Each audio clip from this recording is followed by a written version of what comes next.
राम जी चातुर्मास में जाने से पहले बाल सुग्रीव से कहे कि मैंने तुम्हारा कार्य पूर्ण किया मित्र, तुम्हारी सत्ता तुमको वापस दिलाई। अब जब तक मैं चातुर्मास में विश्राम कर रहा हूं, इतनी दिन में ही आप कपियों को भेजकर सीता जी का पता लगा लीजिएगा। सुग्रीव बोले जो प्रभु आज्ञा। राम जी चातुर्मास बिताने प्रवर्षण पर्वत पर गए। पूरा चातुर्मास बीत गया और आप दर्शन करिए, सुग्रीव भगवान को भुलाई गए।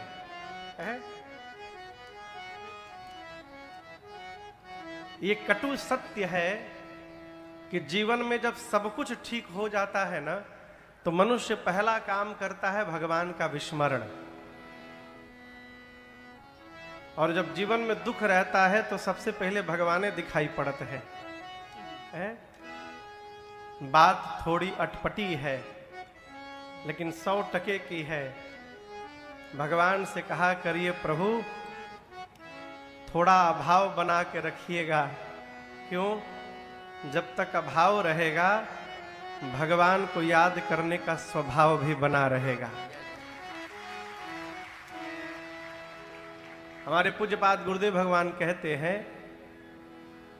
दुखों से अगर चोट खाए न होती तो तुम्हारी प्रभु याद आए न होती। दुखों से अगर चोट, दुख ही भगवान का स्मरण कराता है। महाभारत का प्रसंग है, कुंती मैया से भगवान कृष्ण ने कहा कि बुआ आप ये न मानिएगा कि आज आपके सामने आपका भतीजा खड़ा है, मैं भगवान बन के आपसे कह रहा हूं, मांगिए क्या चाहिए आपको। कुंती मैया ने हाथ जोड़ लिया, क्या प्रभु यदि आप भगवान हैं तो जो मैं मांगूंगी आप मुझे देंगे? कन्हैया ने कहा जो मांगिएगा दूंगा। ये क्या मांग रही हैं आप? कुंती मैया ने कहा प्रभु यही चाहिए, मेरे जीवन से कभी दुख समाप्त न हो। भगवान ने कहा यही चाहिए? मां ने कहा बस यही चाहिए। कन्हैया ने कहा दिया, लेकिन ये बताइए आपने ऐसा मांगा क्यों? तब कुंती मैया ने कहा प्रभु जीवन में जब सुख आता है तो आप बहुत दूर चले जाते हैं, और जब दुख रहता है तो सबसे निकट आप ही दिखाई पड़ते हैं प्रभु, इसलिए दुख रहे जीवन में।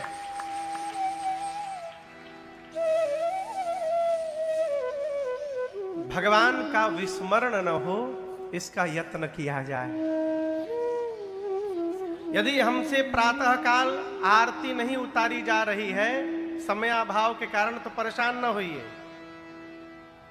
हम पूजा नहीं कर पा रहे हैं तो परेशान न होइए, लेकिन यदि भगवान की याद नहीं आ पा रही है ये परेशान होने का विषय है। याद भगवान की बनी रहे।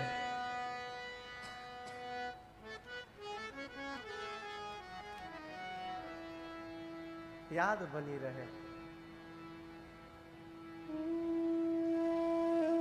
सुग्रीव भगवान को भुलाई गए। आया राम जी को आवेश, लक्ष्मण जी से बोले चातुर्मास के बाद लक्ष्मण सुग्रीव मेरी सुधि भूल गया। जही सर हताओ जही सायक मारा मैं बाली, तेही सर हताओ मूढ़ कह काली। अब यहां इसके दो भाव दर्शन करिए। सामान्य अर्थ तो है, राम जी कहते हैं जिस बाण से मैंने बाली को मारा था उसी बाण से मैं कल मारूंगा सुग्रीव को, यह सामान्य अर्थ है। लेकिन इसके भीतर विशेष अर्थ है। राम जी को यहां कष्ट है कि सुग्रीव बताओ मुझे भूल गया। जही सायक मारा मैं बाली, जिस बाण से मैंने बाली को मारा था, यदि उस बाण से मैं सुग्रीव को मार दूं तो कल जगत मुझे मूढ़ कहेगा। मूढ़ कह काली, क्यों? हमारे एक चाचा हैं, कौन बाबू, बड़े काम की बात, हमारे एक चाचा हैं, कहते हैं बाबू जीवन में किसी से भी संबंध बनाने के पहले विचार करना चाहिए कि ये व्यक्ति संबंध बनाने लायक है कि नहीं है, अच्छा है, बुरा है, बड़ा है, छोटा है, पहले जितना विचार करना है कर लीजिए। एक बार संबंध बन गया, फिर विचार करने का काम समाप्त हो गया, फिर अपनी ओर से जीवन भर संबंध का निर्वाह करते रहिए, ये धर्म है। राम जी कहते हैं कि सुग्रीव को मैंने मित्र बनाया, अब मित्र बनाकर यदि कल मार दूं सुग्रीव को तो ये जगत मुझे मूढ़ कहेगा, मूढ़ कह काली। लक्ष्मण जी बोले भैया आप रहने दीजिए, आप न जाइए, मैं ही जाता हूं, आज मार करके चला आता हूं, आप रुकिए भैया।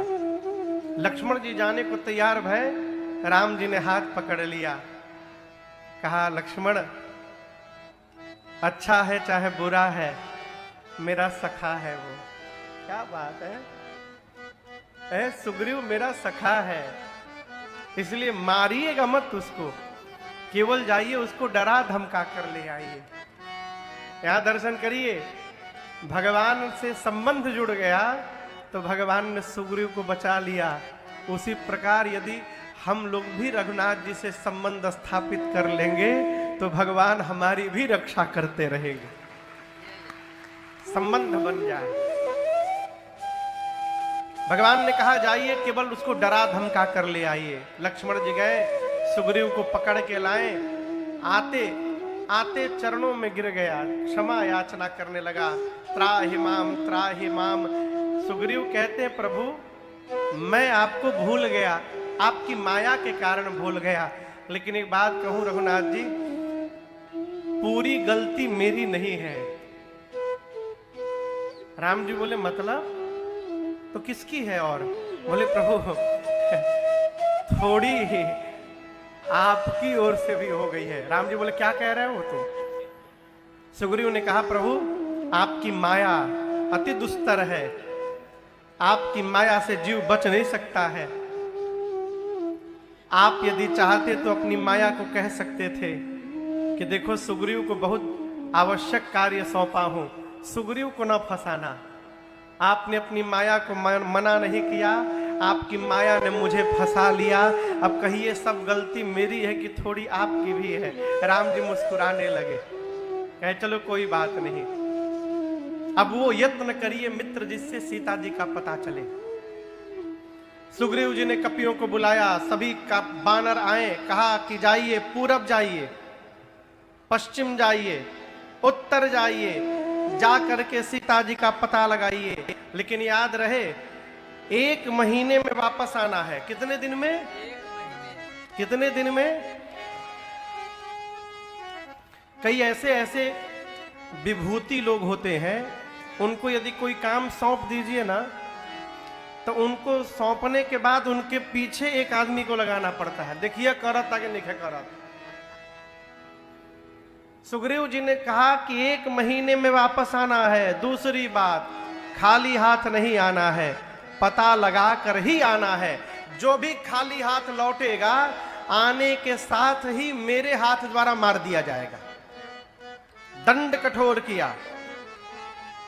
सारे कपि प्रणाम करके गए। इसके बाद जो मुख्य सेनापति थे, जामवंत जी, हनुमान जी, अंगद जी, नल नील, गव गवाक्ष, द्विविध मयंद, सठ निसठ, इन सबको बुलाया सुग्रीव जी ने और बुलाकर कहा आप सभी लोग मिलकर दक्षिण दिशा में जाइए, जाकर के सीता जी का पता लगाइए। शर्तें यहां भी लागू हैं, आप लोगों को भी 1 महीने में आना है और खाली हाथ नहीं आना है, पता लगा करके आना है, ठीक ना? राम जी बैठे हैं, सारे कपि दूर से प्रणाम कर करके जाने लगे और सबसे अंत में हनुमान जी ने प्रणाम किया। बाबा कहते हैं पाछे पवना तनय सिरुनावा, जानी काज प्रभु निकट बुलावा, पाछे पवन तनय सिरुनावा, जानी काज प्रभु निकट बुलावा, परसासे सरोरुह पानी, करमुद्रिका दीन जन जानी, परसासे सरोरुह पानी, करमुद्रिका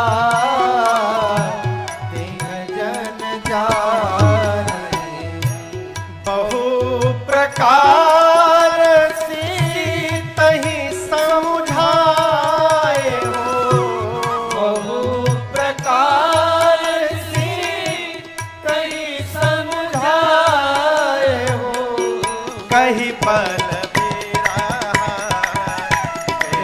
तुम आए हो, कहीं पल बेरा तुम आए हो, कहीं पल बेरा तुम आए हो। सबसे अंत में श्री हनुमान जी महाराज ने प्रणाम किया। कब प्रणाम किया? अंत में। जोर से कहिए, अंत में। आपको राम जी कोई काम करने के लिए कहेंगे तो आप सबसे पहले करने जाएंगे कि सबसे बाद में? कहिए कहिए, सबसे पहले जाएंगे। तो हनुमान जी सबसे पीछे काहे गए? मन नहीं थका जाने का? ये बड़ा अद्भुत प्रसंग है। यहां गोस्वामी जी ये नहीं कहते कि सबसे पीछे हनुमान जी ने प्रणाम किया। किसने प्रणाम किया? पाछे पवन तनय सिरुनावा, सबसे पाछे सबसे पीछे पवन पुत्र ने प्रणाम किया। हनुमान जी ने ही नाम का रखा। क्या नाम रखा? पवन पुत्र ने। इसका क्या कारण है? गांव के नहरी पर कौन कौन साइकिल चलाया है?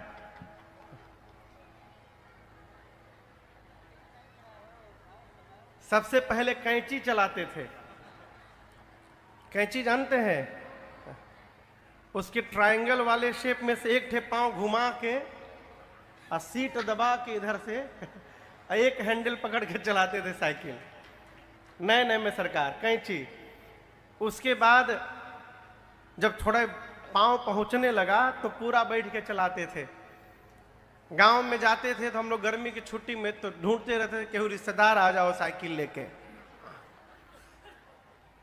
पहले भैया एक राजदूत चलता था, वो जिसके हेडलाइट में कील लगने से स्टार्ट होता था। पुराना राजदूत आप लोग देखे होंगे। उसके हेडलाइट में ऊपर सरकार एक उसका चाबी कील जैसा होता था, उसको लगाइए, स्टार्ट करिए, चल दीजिए। तो हमारे एक रिश्तेदार पहुंचे, हम नया नया बाइक सीखे थे, अभी 13-14 साल उम्र है। वो भीतरी गए, तब तक लकड़ी उसमें खो सके, हाँ, चालू करके लेके चले गए। 2 राउंड गांव का मारे, मार करके चुपके से सोचे जल्दी जल्दी लगा दे, केहू देखे नहीं। और जल्दीबाजी में लकड़ियां निकालने गए तो आधी लकड़ी उसी में टूट गई।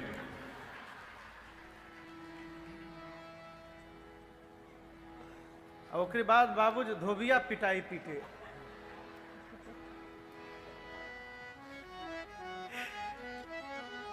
तो जब गांव में हम लोग साइकिल चलाते थे, साइकिल चलाते समय यदि आगे से हवा आ जाए तो कैसा लगता था? बहुत मेहनत लगता था, साइकिल आगे नहीं बढ़ती थी। और वही यदि पीछे से हवा आ जाए तो साइकिल का पैडल मारना भी नहीं पड़ता था, साइकिल दौड़ते जाती थी आगे। यहां गोस्वामी जी कहते हैं सभी कपियों के पीछे कौन लगा? पाछे पवन तनय सिरुनावा। जितने कपि जा रहे हैं सीता मैया को ढूंढने, उनके पीछे आज हनुमान जी पवन पुत्र बनकर मानो हवा लगाकर ले जा रहे हैं कि जिसका मन नहीं होगा वो भी आराम से सीता जी के खोज में चला जाए। इसलिए हनुमान जी पीछे प्रणाम किए, राम जी को प्रणाम किए। भगवान ने पास बुलाया, सिर पर अपना हाथ रखा और कहा, हनुमान। अपनी संध्या की मुद्रिका राम जी ने निकाली और हनुमान जी को दिया और कहा, बहु प्रकार सीतहि समूझाए,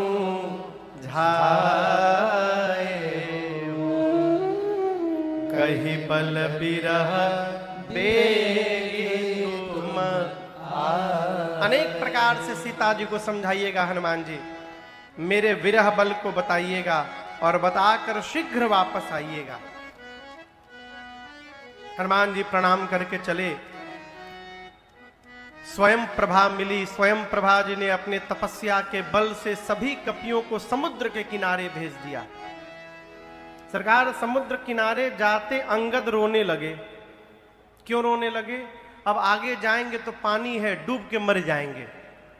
बिना पता लगाए जाएंगे तो सुग्रीव मार देंगे, आगे भी मृत्यु पीछे भी मृत्यु। अब करें क्या? अंगद ने निर्णय किया, न हम डूब के मरेंगे न पीछे सुग्रीव के हाथों मरेंगे। जब तक सीता जी नहीं मिल जाएंगी हम लोग यहीं बैठे रहेंगे। सारे कपि समुद्र के किनारे बैठ गए। जामवंत जी समझाने लगे, चिंता न करिए, भगवान का काम भगवान ही पूरा करते हैं, हम और आप तो निमित्त मात्र हैं, कोई न कोई मार्ग अवश्य निकलेगा। जहां ये सब लोग बात कर रहे हैं वहीं ऊपर पर्वत की खोह में, गुफा में जटायु के भाई संपाति बैठे हैं। क्या नाम है? संपाति। उनके पंख नहीं है, पंख नहीं है इसलिए उड़ नहीं पाते हैं। उड़ नहीं पाते हैं तो कहीं जा नहीं पाते हैं, कहीं जा नहीं पाते हैं तो भोजन नहीं मिला है, कई दिनों से भूखे हैं।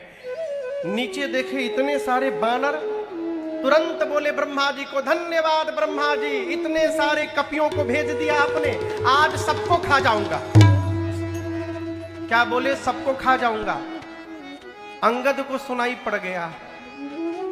अंगद बोले, ब्रह्मा जी, हम लोगों ने कहा कि ना आगे जाके मरेंगे ना पीछे जाके मरेंगे, तब तक आपने यही मारने की व्यवस्था बना दी हम लोग। एक ये गिद्ध है जो हम लोगों को खाने की बात करते हैं। एक जटायु जी गिद्ध थे जिन्होंने राम कार्य में प्राण की आहुति दे डाली अपनी। संपाति सुने जटायु, कपियों से बोले, निर्भय हो जाओ, डरिए मत हमसे, जटायु मेरे भाई थे, क्या हो गया मेरे भाई को? जामवंत जी ने सब कथा सुनाई। संपाति जी समुद्र तट पर गए, अपने भाई को तिलांजलि दी है और कहा कि जटायु और मैं दोनों भाई थे। एक बार दोनों भाई सूर्य की ओर जाने लगे, किरण से पंख जलने लगा तो जटायु तो नीचे आ गए, मैं अभिमान के कारण और निकट चला गया, मेरे दोनों पंख जल गए।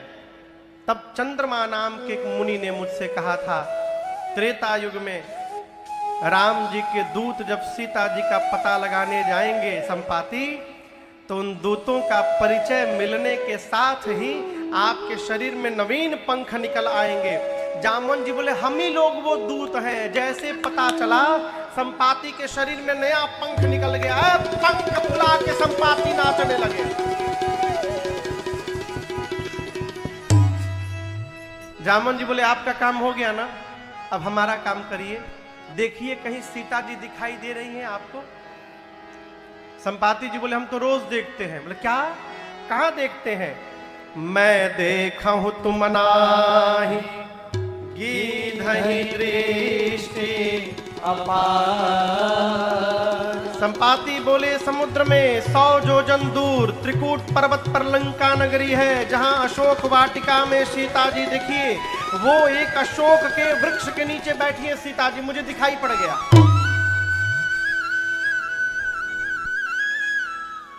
जैसे संपाति जी ने बताया, जामवंत जी सारे कपि नाचने लगे, पता मिल गया, पता मिल गया। जामवंत जी बोले, और सहायता करिए। बोले, और नहीं कर सकता। बोले, क्यों?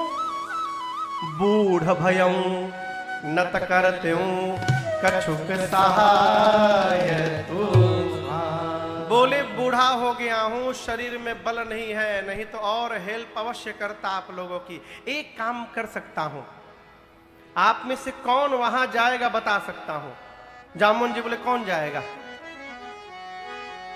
संपाति जी बोले जो 100 जोजन की छलांग लगा सकता है। 100 जोजन समझते हैं? एक जोजन में 12 किलोमीटर, तो 100 जोजन में कितना हो गया? 1200 किलोमीटर। सूरत से 1200 किलोमीटर दूर कौन सा शहर है?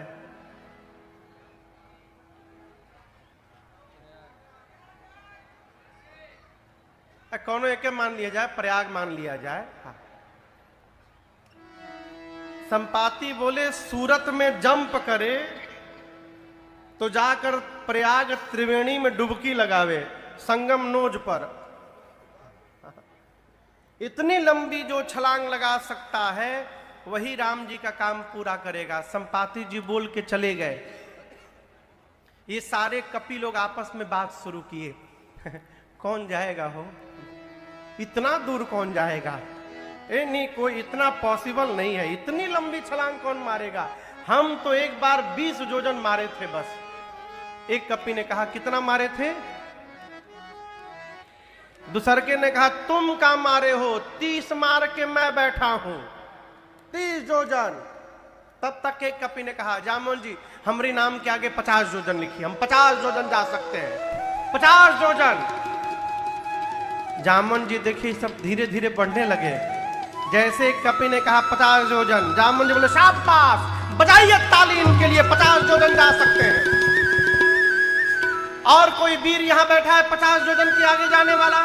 एक कपि ने कहा 70 जोजन चला जाऊंगा मैं, 70 जोजन। जामुन जी बोले डबल ताली बजाइए इनके लिए, 70 जोजन। हिम्मत बांधिए, आप जा सकते हैं। और कौन जाएगा? 70 जोजन के आगे 100 तक जाना है, बस पहुंच गए। कौन जाएगा? एक कपि पूरा हिम्मत बांध रहा है। जामुन जी बोले जल्दी बोलो कितना लिखी? बोले 90 जोजन चला जाऊंगा। बोले बस पहुंच गए, पहुंच गए, पहुंच गए। और हिम्मत बांधिए, 100 जोजन पूरा हो जाएगा। कौन जाएगा? जामुन जी जोश दिला रहे हैं, वीर तुम बढ़े चलो, धीर तुम बढ़े चलो, सामने पहाड़ हो, सिंह सी दहाड़ हो। बोलिए कौन जाएगा 100 जोजन? अब कोई सांस नहीं ले रहा है। कई कपि तो जाके पानी पीने लगे।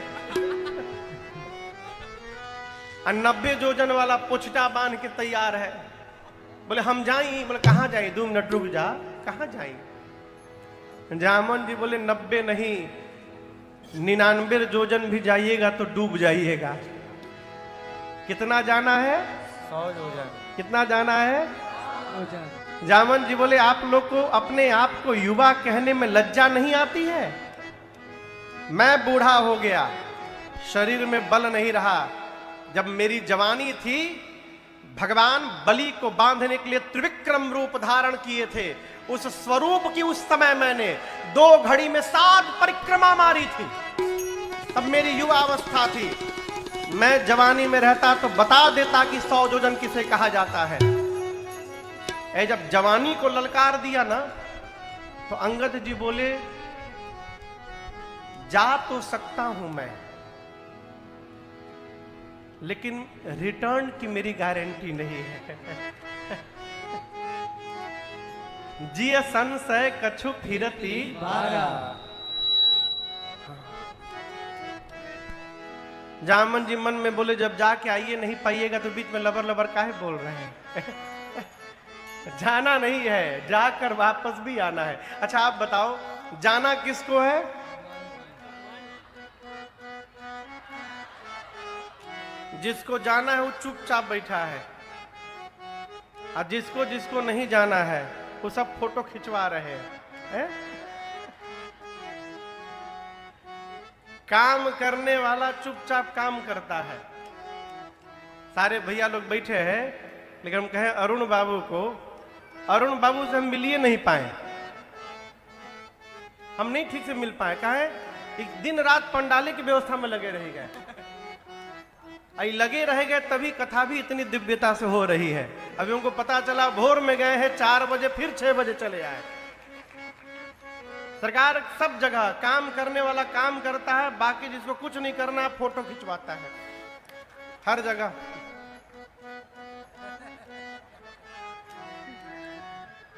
चार आदमी खड़ा होकर फोटो खिंचवा रहे हैं, यदि उसको नहीं बुलाया गया तो 2 आदमी के बीच में से खाली गर्दनियां निकाल देते हैं,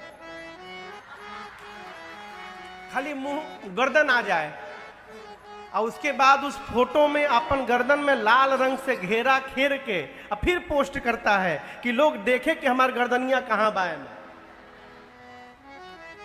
हम एक जगह भंडारे में गए, एक विवाह में, तो नीचे बैठा कर लोग भोजन करा रहे थे, हम तो चुपचाप बैठे थे। वहां एक फूफा थे, भाई के फूफा हुई तो खिसियाई ना। हाँ। वहां एक फूफा थे, वो कुछ करे नहीं, खाली हाथ पीछे लगा के सब्जी चलाओ, दाल चलाओ, पनीर चलाओ, चावल चलाओ, पूरी चलाओ, सबको आदेश दे, मिश्रा जी अपने कुछ ना करे। हम बैठ के देख रहे हैं, सारे लोग भोजन कर लिए थे, पानी पी रहे थे, अब पानी भी किसी को नहीं चाहिए था। तब तक जो घर का मालिक था वो चला आया, ये जैसे देखा कि मालिक आ गए, तुरंत दौड़ कर गया, चटनी का बाल्टी उठा के लगा चटनी चलाने, चटनी चटनी चटनी।